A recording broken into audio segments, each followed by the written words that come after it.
ስለሚያደርጉ ልክ ትንሽ ነገር ሲመጣ መሰረቱ የተስተካከለ ስላለሆነ ቶሎ ይፈርሳል።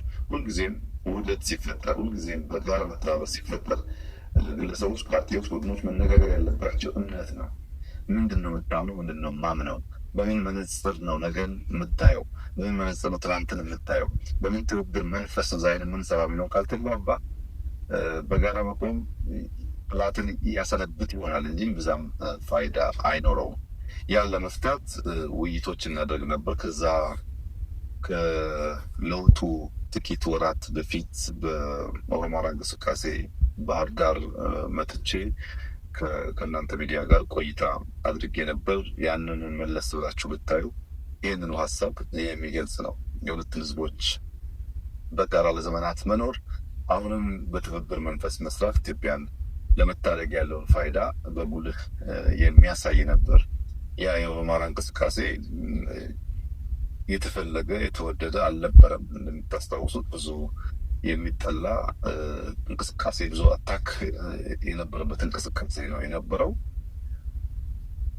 ከዛ እንቅስቃሴ በኋላ የለውጥ ፍላጎት ልክ እንደ በልግ ዝናብ ምንም ድምፅ ሳያሰማ በሚመጣበት ሰዓት ነገሮች ሁሉ ፈጣን ነበሩ።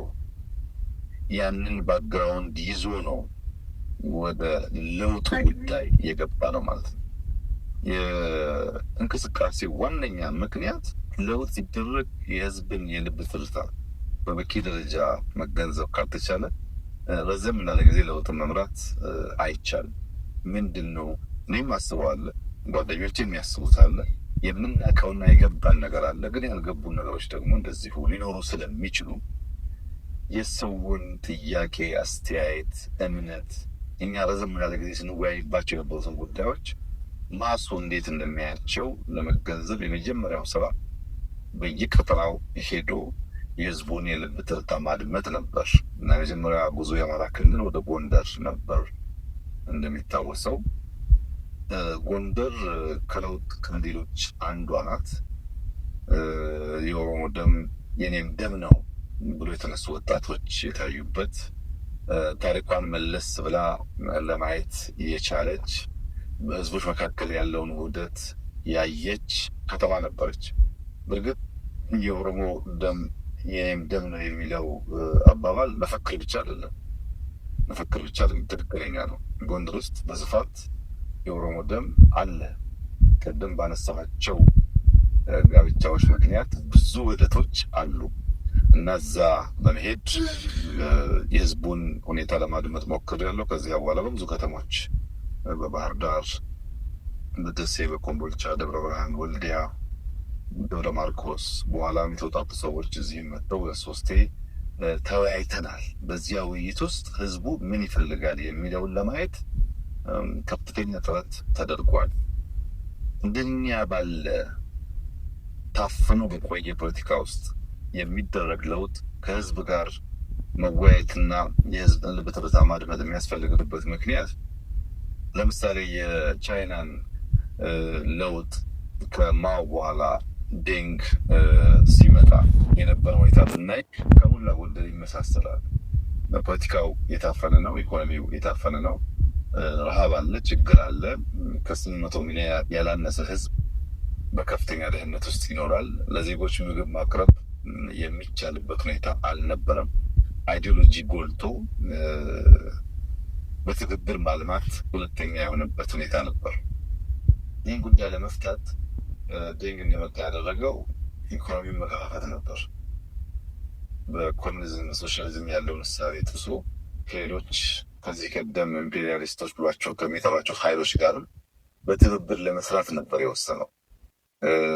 ዴንግ የመጀመሪያው የሶሻሊስት ካምፕ እና የቻይና መሪ አሜሪካን የጎበኘ ነው። አሜሪካንን ጎብኝቶ ትብብር እንስራ የሚል ጥያቄ ነበረው። ያን መከፋፈት ሲጀምር ግን ጉዳዩ አልጋ ባልጋ አልነበረም። ብዙም ገንዘብ ስላልነበረ ከዛ በፊት ብዙዎች እግረኞች ነበሩ። ባለሳይክል ለመሆን ባለሞተር ሳይክል ለመሆን ነገር ሲከፋፈት እዚያው ልክ ኮራፕሽን በጣም ተስፋፋ። ኮራፕሽን ብቻ ሳይሆን ኢንፍሌሽንን በጣም አደገ። ኢንፍሌሽን እና ኮራፕሽን ደግሞ ማስን የሚያስመርር ጉዳይ ነው። ያን አንድን ለማድረግ ያን ለመፍታት ጥረት በሚያደርጉበት ሰዓት ነበር ወጣቶቹ የፖለቲካል እንቅስቃሴ ያደረጉት። የፖለቲካል እንቅስቃሴው መንስኤ ደግሞ ምንድን ነው? ኢኮኖሚያችን ኢምፔሪያሊስት ካላቸው ትናንት ከጠላናቸው ሰዎች ጋር የሚከፈት ከሆነ ፖለቲካችን ሊከፈት እንዳለበት፣ ፖለቲካችን ልክ እንደነሱ ዴሞክራሲ ይሁን፣ ልክ እንደነሱ ምርጫ ይኑረን የሚል ጥያቄ ነበረ። ይሄ ጥያቄ እንዲህ በቀላሉ ምላሽ የሚያገኝ አልነበረም። ደም አፋሷል።